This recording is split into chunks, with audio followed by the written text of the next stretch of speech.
Okay, so hey guys, and welcome back to another weekly fighting roundup. And so if you're new around here and you haven't yet subscribed, please do so. Like video if you do indeed like video, and let's get straight into it. So, of course, starting off with the boxing news, and so Stoke City have applied for their license to stage boxing events, and basically means that they're gonna, if they get their license, pretty much means that the Nathan Heaney fight there is going to end up happening probably next.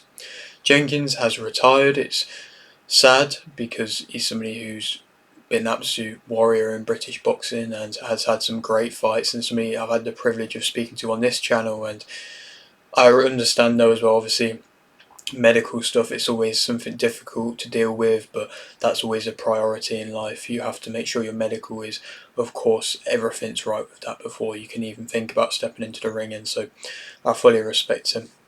Broner is set to fight Cobbs May 31st. Talon, Smith and Johnson will fight May 11th. Forsand will fight Settin May 25th, the second time of them trying to make this fight now. I have got a prediction already out for that, so I'm not going to do another one, but if you want to go see the original one I did, feel free to. It was a few months ago now. Moten will fight May 4th. Torres Jr. will fight Moore May 18th. Guy has signed with Top Rank. Dove will fight Lopez April 26th. Stanionis versus Maestri. Figueroa versus Magdaleno. And Barrios versus Maidana will fight May 4th. Vossi 2, Grach, Lutelli and Lutelli, have signed with No Limit Boxing. Walsh is in talks to fight Hogan. Denny is set to fight Cash June 22nd. It's great to see that fight actually going ahead now. Hopefully I'll be at that event. Ennis has signed with Matchroom. That's a huge signing for Matchroom, and it basically means that probably the Conor Benn fight is next. But like I mentioned, still a huge signing, and whoever goes on to win that fight is gonna really go on to big things. Fury will fight Dovbychenko April 20th. Sopapi versus Ferrari. Poker versus Barbie. Miss versus Taylor. Kenny versus Brooks, King versus Max, and Arts versus Knight will fight May 11th. Turner versus Townsend is off. Cruz is set to fight in August. Chamberlain has vacated his British title. Lopez is in talks to fight Leo. Yard is now a free agent. Willem Smith is set to rematch Riakporhe June 15th. The WBC Diamond belt will be on the line for Inoue versus Neri. I don't really know if there's too much of a history behind that belt or anything, but Inoue requested it, and so he's got it on the line. EBU have ordered Courtney versus Watson. Clark will fight Zorro May 25th. Richards versus Wardle was cancelled. Gonzalez will fight July 12th. Temper versus Luisito, DTG versus DK Money, Bell versus Ham, and Cornish versus Edwards will fight in the Misfits Cruiserweight Boxing Tournament. Kumari will fight Kin Siona June 8th. Morel is set to fight Kaledzik in June. Avia will fight Pettis June 1st. That's an actually going to be an entertaining fight. Obviously, it's two guys who's not really got Pettis is ex-MMA, and Avia's built himself up to be some, crossover boxing type person. But it's actually quite a good matchup, and I'm surprised it hasn't happened already, and I'm excited to see that one. Duarte versus Diaz Jr., Esparza versus Alanis, and Curiel will fight April 27th. Vargas will fight Garcia June 1st. Lopez will fight Dil Magani May 22nd. Kelsall is set to fight Ahmed June 29th. Farmer, Daly, Macedo, Costa, Mary, Gallagher versus Levy, and Benjamin versus Ballingal will fight May 24th. That's the first GBM Sports event in London, and good to see that Levy-Gallagher fight. I think that's a very good fight on the card. Fundora versus Zhu is targeted for November, their rematch. There was questions around whether or not they would do a rematch, but I'm really hoping they will, and if it's targeted around November time, it gives them both time to recover from the injuries that they sustained, and I think that is probably a good time for the rematch to be made.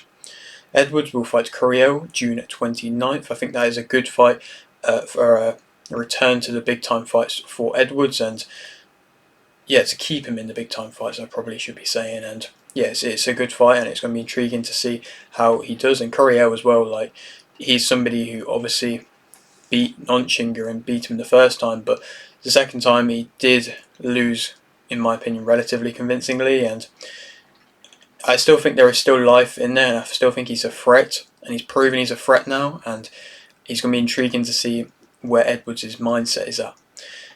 Edwards has also signed a new deal with Matchroom to have a multi-fighter deal. Itoma has linked up with Davidson. Martinez won via unanimous decision versus Volta. Wilson won via unanimous decision versus Anderson. Angeloni won via KO in round 1 versus Williams. Valle won via TK in round 2 versus Lupercio. Gonzalez won via majority decision versus Arellano. Leo won via unanimous decision versus Baez to remain WBA Continental North American Featherweight Champion. Dykes won via points versus Veletic. Welland won via points versus Solano. Whale won via KO in round 5 versus Diaz. Zarin won via points versus Harding Jr. Ekbanike won via points versus Dujon to become Southern Area Super Welterweight Champion. Edwards won via unanimous decision versus Ori to become WBC International Silver Bantamweight Champion. And just wanted to say congrats to Welland and Ekbanike, two guys who I've had the privilege of speaking to Ekbanike on this channel, and commiserations to Dujon, but nonetheless, great fight from Ekbanike. Moving on, Clark won via points versus Irving. Scott won via points versus Areco. Crawler won via KO in round 1 versus Gascone. Sains won via TK in round 4 versus Kalecki. Turner won via TK in round 1 versus Garoma. Flynn won via points versus Maharussi. Gomez Jr. won via TK in round 6 versus Baker to remain English Super Featherweight Champion. Dixon won via unanimous decision versus Karabajau to become WBO World Lightweight Champion. Scotney won via unanimous decision versus Leffe Bervier to become IBF and WBO World Super Bantamweight Champion. And Barrett won via TKO in round 10 versus Gill to become WBA International Super Featherweight Champion. And to speak about that card, I had the privilege to be at that, not doing interviews or anything. I was there as a fan because it was a great event, and I thought might as well try my best to be there, and I was there, and like, it lived up to billing, to be honest. I mean, to go through the fights, Scott put on a valiant effort. It's a fight which I feel like he is still very much learning in his fights and developing in his fights, and there's still his power, I think, is still there to come through. And a fight like that is very important because it's a very physical fight, and that's a fight which I feel like he needed, and he's now had that physical test now, which every fighter needs at some point in their career. The Clark one, points, good knockdown that he scored, and overall a solid boxing display from him. And of course he sold a lot of tickets as always, and somebody who I've also had the pleasure of speaking to as well as Scott, and two guys who I really like seeing on these big time cards. Sains, impressive stoppage. I am a fan of him. I think I like the way he moves and the way he puts his all into his punches.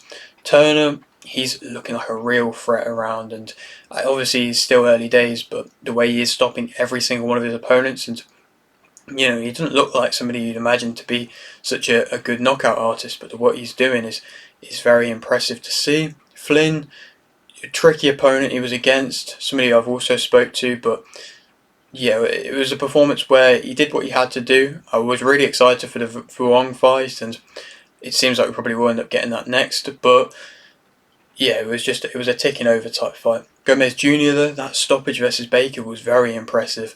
It was something that really caught me off guard, and I don't really think many people do that to Baker, and to be able to do that the way he did it, very impressive, and credit to him. Dixon, solid performance, good knockdown that she scored, very good knockdown that she scored actually, and she scored the knockdown, tried to get the stoppage, couldn't get the stoppage. There was a little bit of times going into the later rounds where I thought she wasn't boxing as well as possibly she could, and was becoming a little bit one-dimensional at times, and was maybe not moving as well as what she could, and things like that. But overall, still a performance where she deserved to win the title. She was the clear victor out of the two, and I feel like that is shown that the next world level step up. And as Eddie said in the interview after the fight, she needs to have that defence next, and it seems like she will be having some sort of defence next. Like I said, Met Khaled probably would make sense as a fight if they're up for it. The Scotney one versus Leffe Bervier. Great performance. I've watched and predicted fights for Lefebvre. I was excited to see her come over to the UK for the first time and experience a big fight realistically, and it lived up to the billing. I think she was boxing well to start off with, Lefebvre. She was throwing a lot of shots, she was being active, and she was really trying to box off the back foot, but also just try and outland her. But Scotney boxed really well. She went to the body amazingly, moving quite fluently, really started gaining a rhythm throughout, and did show that world level step up. And to do that against the opponent that she had, nobody had been able to do that before. And Lefebvre has fought top level girls in the division, and she's been able to beat them convincingly, and so it shows at the level that Scotney is at. And I got my prediction right for that one, like I did with the Dixon one, and so two very good fights in the women's division. And the Barrett Gill fight, I got my prediction wrong for this one. I thought that Gill would be able to stop Barrett. Gill was boxing well. He was landing the cleaner shots. He was coming onto the front foot when he was on the front foot pretty much the whole fight. Barrett was allowing that, and Barrett was moving well, picking shots relatively nicely, but I had Barrett winning the earlier rounds and then Gill coming into the later rounds, and I was probably level, maybe one round up for Gill when the stoppage happened, but they were nice body shots. You could see early on they were having an effect on Gill, and I didn't think they would have such an effect, but they did, and it was clean placements where he was landing them, and in the end he managed to of course get the stoppage. And I think Gill, that wasn't really like, it's a damaging stoppage, but it's not like a career ending one at all. Like, I believe he can fully stay around the top level of the division and box some more top guys, because he put up a very good performance. And like I said, I probably had him maybe up one round, and so yeah, it was a good fight. I think Barrett's going to move on to big things next, but I don't necessarily know if he's ready for a world title yet. I mean, there was talks of him fighting like Lamont Roach. I don't really think necessarily that's a smart move yet, but we'll have to wait and see. Obviously, I'm not the person that makes the decisions for that, so we'll have to wait and see. But overall, great night boxing. Well, like I mentioned, was glad that I was there. Delgado won via unanimous decision versus Tarmes. Feliz won via TK round 1 versus Woodson 3. Rincon won via majority decision versus Alvarez. Conceição won via TK round 7 versus Ortiz. Mason won via TK round 4 versus Ron. Guerrero won via TK round 7 versus Walker.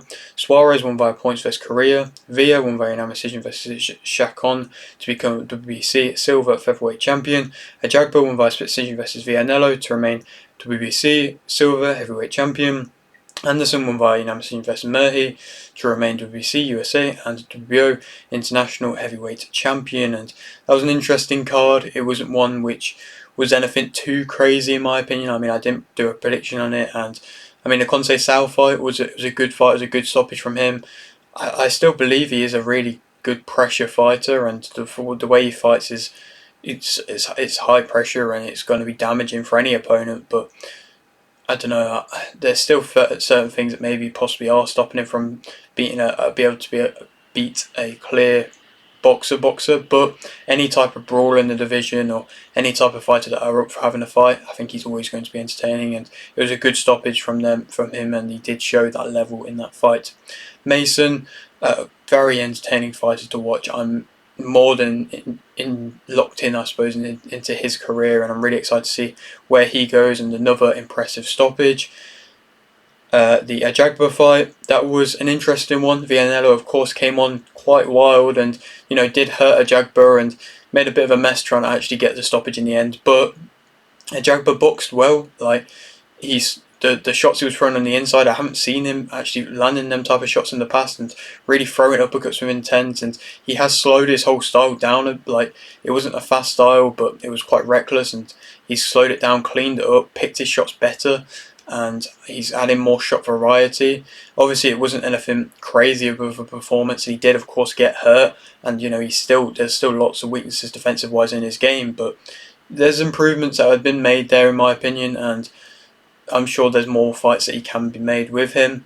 Anderson, it was a solid performance. It wasn't anything crazy. It's not a performance which is doing anything really for him. Obviously, it was. I think Murphy is an underrated fighter, and it always was gonna be a tough test. But Anderson managed to get through it.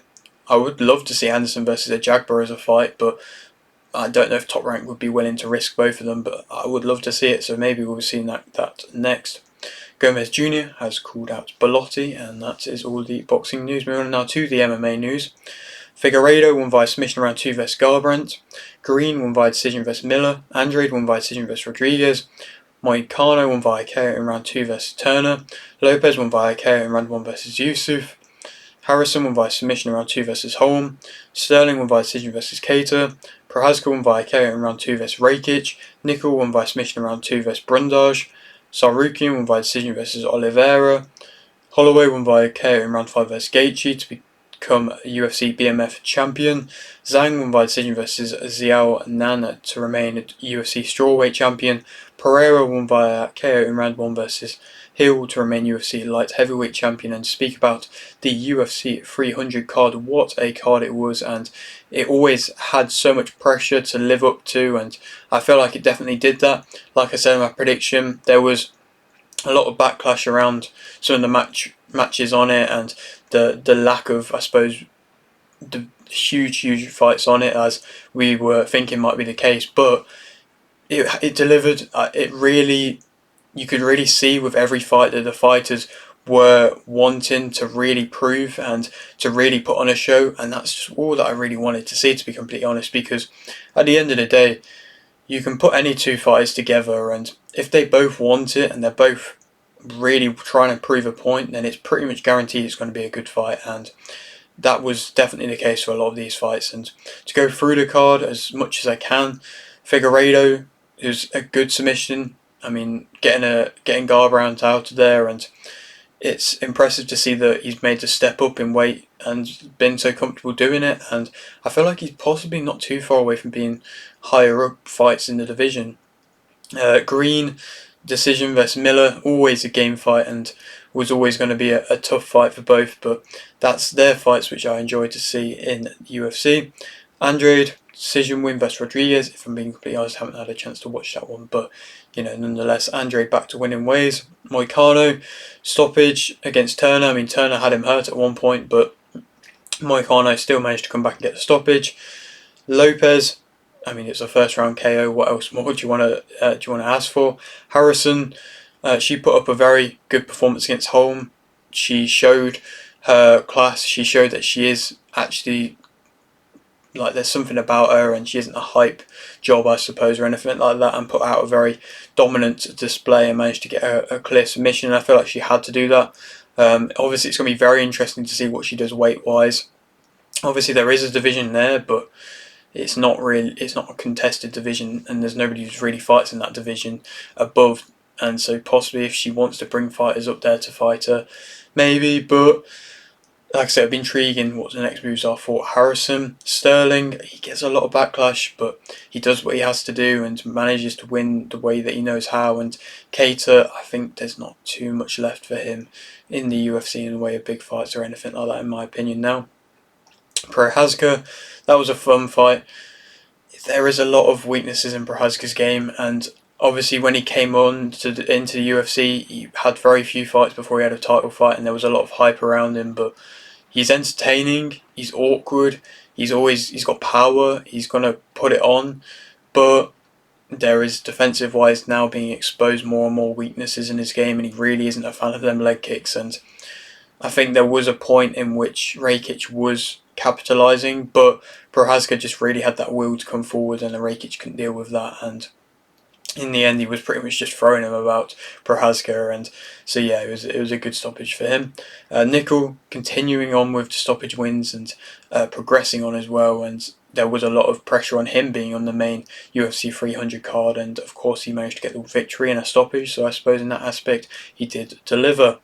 To speak about my predictions before I carry on, the ones I did, Sterling, got that one right. I think I said it was a submission, but I got it right. Prohaska, I think I said it would be a stoppage, and I got that right. And now to move on to Sarukian versus Oliveira. Sarukian, I think he did do enough to win. Obviously, Oliveira almost got him out of there in the first round, and Sarukian did very well to get out of that. Not many fighters, or if any, have been able to do that against Oliveira and actually be able to get out of that. And to be fair, he almost got him out there into the final few seconds of the fight as well. And so Tsarukyan, he's very explosive, he's very game, and put out a very good performance, and I think he is versatile in his game, which is going to be intriguing to see, as hopefully the winner of Poirier versus Makhachev, which of course got announced as well, I would love to see Tsarukyan fight, because obviously there's not really too much of an appeal, I suppose, for the champion to fight him, but I think he has stated his claim that he does deserve to fight in that fight, and I think I said Tsarukyan would be able to get the stoppage, but of course he didn't, but he still won, and so I got that kind of right. Holloway, wow, Holloway Gaethje. I felt like I watched that knockout 100 times. Like, it was just all you could imagine, all you could want in a BMF title fight finish, and two fighters who gave it their all. Holloway was winning the fight very convincingly, was hurt in the fourth round, and to still go and do what he did in the fifth round and really put it all on the line, completely deserving of the BMF title. There was questions when it was first announced for the BMF title if that was deserving of the title or not, but it was more than deserving in the end. And yeah, just wow, Holloway always putting out these just amazing moments in the UFC, and he's such a credit to have in the UFC. And yeah, to be able to do that and just be willingly there to stand and trade. Obviously, it was a mess of shots, and there wasn't any more. Like, you wouldn't see any coach encourage fighters to do that, but that was just pure down to will and want to really kind of live up to the hype of the title. And that's like I mentioned before, that's all you want to see when you have this pressure on to just deliver, and they did. And there was, like I mentioned before in my prediction, there was a lot of questions around the matchmaking, everything like that, and the fight's not being big enough. But as long as they deliver, then they deliver, and they definitely did, in my opinion. And this one, like I mentioned, I've watched it so many times at stoppage, and even the fight in general was just a really entertaining fight as well. And Holloway moved up in weight and looked really good, to be fair. Like, he was completely boxing, out throwing, landing cleaner than Gaethje, and showing his class. And obviously he got hurt in the fourth round, but even then he still managed to recover very well. And I feel like there is fights which I'd like to see for Holloway. I don't necessarily know if the Topuria one is one that I want to see next. We might see it next, I'm not too sure, but I think Holloway's best bet is to keep on the BMF type route and see what other fights he would possibly deserve of that kind of title next. Moving on, the Zhang performance versus Xiaonan was also another great fight as well. I said that Zhang would win. I also said that Holloway would win, not via decision. I said Zhang would win via stoppage, I believe, and Zhang, she almost got her out of there into the, I believe, first or second round. It was very impressive that Xiaonan managed to even get back to a corner. I don't necessarily know if the fight should have been continued. Obviously, I suppose with hindsight, it should have been, but it was dangerous to pretty much just drag her back to the corner, and I don't know how much I'm a fan of that, but nonetheless, Zhang put out another good performance, but Xiaonan caught her with shots. She landed and dropped her a few times, and Zhang showed her versatility, that she can go to the ground, she can stay on top and stand and trade as well, but yet again she put out another dominant display, and she's a very good champion to have in the women's division. As like I mentioned, she's always just so entertaining. And the Pereira Hill fight, there was so much kind of talk from Hill, I suppose, leading up, and Hill was talking about how he's going to outbox Pereira and everything like that, but Pereira pretty much only threw one shot, like one clean shot, and he landed with it. All he had to do wasn't even like a big shot or anything. Like, he didn't load up on it or anything like that. Similar to that of his last performance as well. He just has that stupid power. I don't understand where it comes from, and he probably might be one of the most powerful people in the world. And it's very crazy to see, and just it was so cool to see, I suppose, that he got hit with a low blow. Herb Dean stopped it. Pereira just was like, "Nah, I'm fine." Bang, knocked him out. Simple as that. Like, it was just it's just yet again another iconic moment from UFC 300 that we've had now, and it, like I mentioned, really lived up to the billing. Pereira as a champion, I'd love to see him move up to heavyweight next, as he could definitely do things in that division, and will be intriguing to see how far he can be taken and how much he can do in the UFC, because he's already achieved so much. And then moving on, Silva versus Sonnen was inducted into the UFC Hall of Fame, one of my favourite fights of all time, and it's really nice to see that inducted into the Hall of Fame.